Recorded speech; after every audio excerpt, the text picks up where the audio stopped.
कुछ समय से गांव के सभी लोग बहुत परेशान थे, क्योंकि रात होते ही उनको उनकी छत पर किसी के चलने का एहसास होता। चलने के साथ पायल खनकने की आवाज भी आती, लेकिन डर के मारे किसी की हिम्मत नहीं होती कि वो छत पर जाकर देखे आखिर मामला क्या है। एक दिन राजू और उसकी पत्नी सीमा सो रहे होते हैं। अजी अजी सुनिए, सोने से पहले सभी खिड़की और दरवाजे बंद कर दीजिएगा। गांव में बहुत डर का माहौल है। न जाने कौन चुड़ैल है जो लोगों की छतों पर घूमती है। कहीं वो अंदर आ गई तो? चल बेवकूफ डरपोक कहेंगी, मैं नकोसलों से नहीं डरता। अगर हमारी छत से आवाज आई तो मैं खुद जाकर उस बहरूपिये का डंडा मारकर सर फोड़ दूंगा।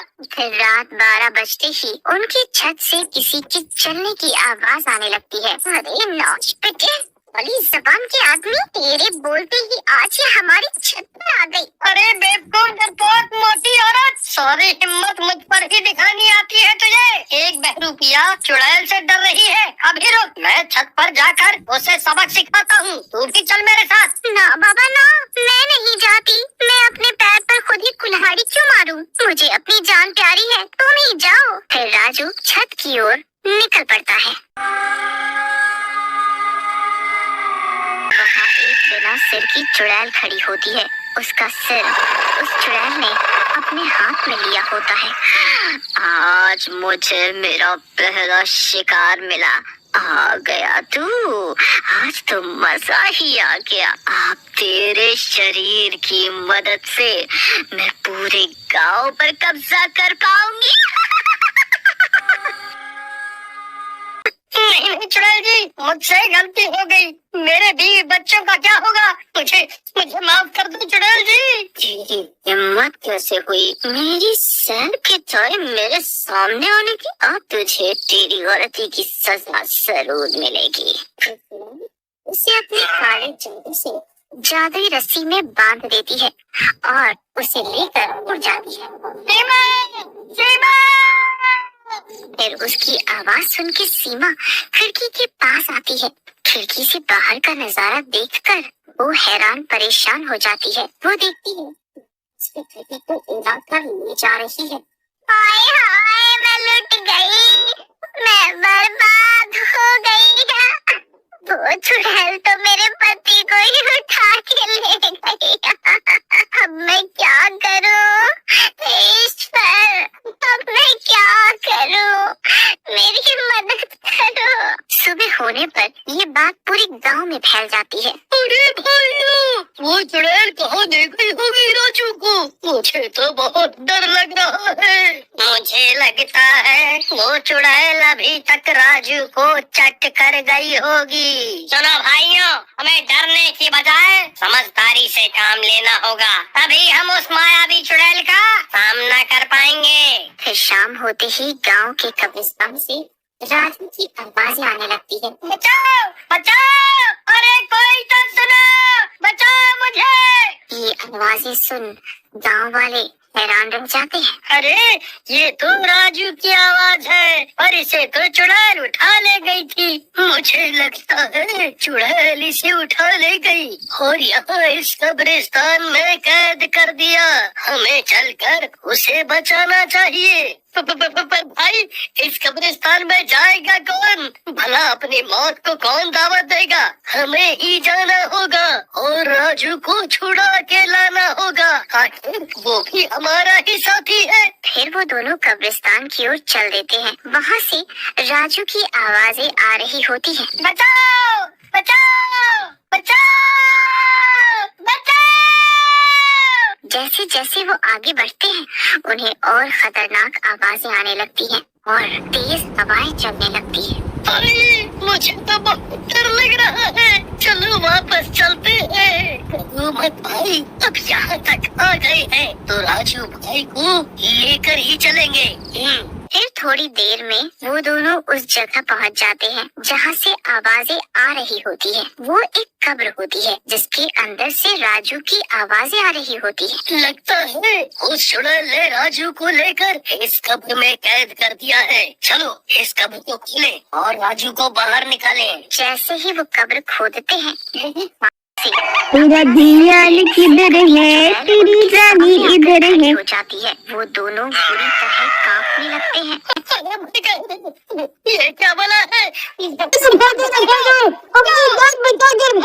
वो भागने की कोशिश करते हैं, लेकिन चुड़ैल उसकी मायावी शक्तियों से उन्हें जगह से चिपका देती। चुड़ैल जी, पर आपकी कब्र से तो राजू की आवाज आ रही थी। हम तो उसकी आवाज सुनकर यहाँ आ गए। हमें माफ कर दो चुड़ैल जी।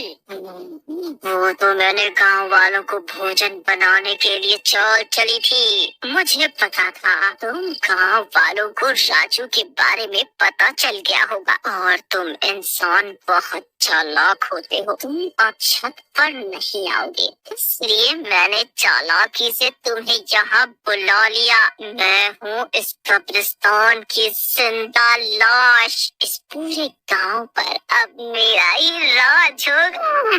मूर्खों, तुम यहाँ से नहीं हिल सकते। मैंने तुम्हें अपनी जादुई शक्तियों से चिपका दिया है। अब तुम मेरा भोजन ही बनोगे राजू की तरह। फिर वो चुड़ैल उन दोनों गांव वालों को अपनी कब्र में अपने साथ बंद कर लेती है। उन दोनों गांव वालों को लौटता ना देख सभी गांव वाले डर जाते हैं। भाइयों, मुझे लगता है कुछ अनहोनी हो गई है हमारे साथियों के साथ। अब तो राजू की भी आवाज नहीं आ रही, एकदम सन्नाटा हो गया है। हाँ भाई, मुझे लगता है हमें गांव के पंडित जी के पास चलना चाहिए। वही हमें इस मुसीबत से छुटकारा दिलाने में मदद कर सकते हैं। फिर वो सब गांव के पंडित जी के पास पहुंच जाते हैं। पंडित जी, मदद करें। गांव में कोई चुड़ैल आ गई है। उसने गांव के 3 लोगों को गायब भी कर दिया है। अब आप ही कुछ मदद कर सकते हैं, नहीं तो क्या मालूम वो अगला नंबर किसका लगा दे। फिर पंडित जी उनकी बातें सुनकर अपनी आंखें बंद करते हैं और अपनी दिव्य शक्ति से और अपनी दिव्य दृष्टि से चुड़ैल की हरकतें देख लेते हैं। सभी गांव वाले हाथ जोड़े खड़े रहते हैं। फिर कुछ मिनटों के बाद पंडित जी अपनी आंखें खोलते हैं। गांव में एक मायावी चुड़ैल का साया पड़ चुका है। गांव के किसी उद्दंड व्यक्ति ने कब्रिस्तान में जाकर उस चुड़ैल की कब्र पर थूक दिया है, जिससे उस चुड़ैल को गुस्सा आ गया और अब वह सबकी जान की दुश्मन बन गई है। तभी पीछे खड़ा हरिया बोलता है, जी याद आया, मुझे कुछ दिन पहले आम खाने का मन हुआ तो मैं कब्रिस्तान में लगे आम के पेड़ से आम खाने गया था। मैंने आम तोड़ा पर वह बहुत कड़वा था तो मैंने वही थूक दिया। ये मुझसे क्या अनर्थ हो गया, हे ईश्वर। अब जो हो गया सो हो गया। अब हमें उस कब्रिस्तान की जिंदा लाश से आजादी पानी है, नहीं तो वह सबको ही निगल जाएगी। तो हम क्या करें पंडित जी? उस चुड़ैल की जान उसकी खोपड़ी में है, जिससे वह अपने हाथों में लेकर चलती है। अगर हम उससे उसकी खोपड़ी छीन कर गाड़ दें तो वह चुड़ैल खत्म हो जाएगी।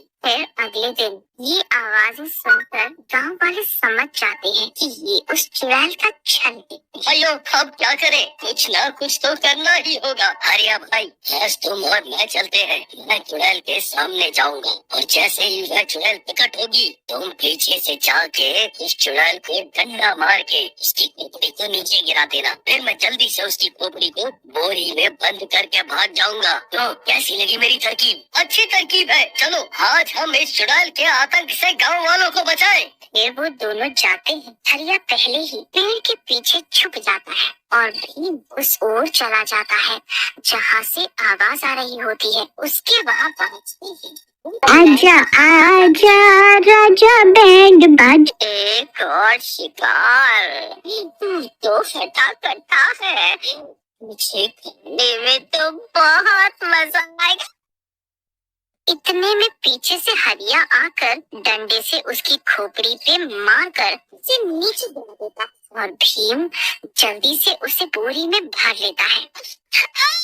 जाने दो, जाने दो, छोड़ दो मुझे, मैं किसी को नहीं छोड़ूंगी। खोपड़ी छोड़ दो, मेरी खोपड़ी छोड़ दो। फिर वो सब उस खोपड़ी को कब्रिस्तान में गाड़ देते हैं और सभी फैसला करते हैं कि अब से कोई भी कब्रिस्तान में नहीं आएगा।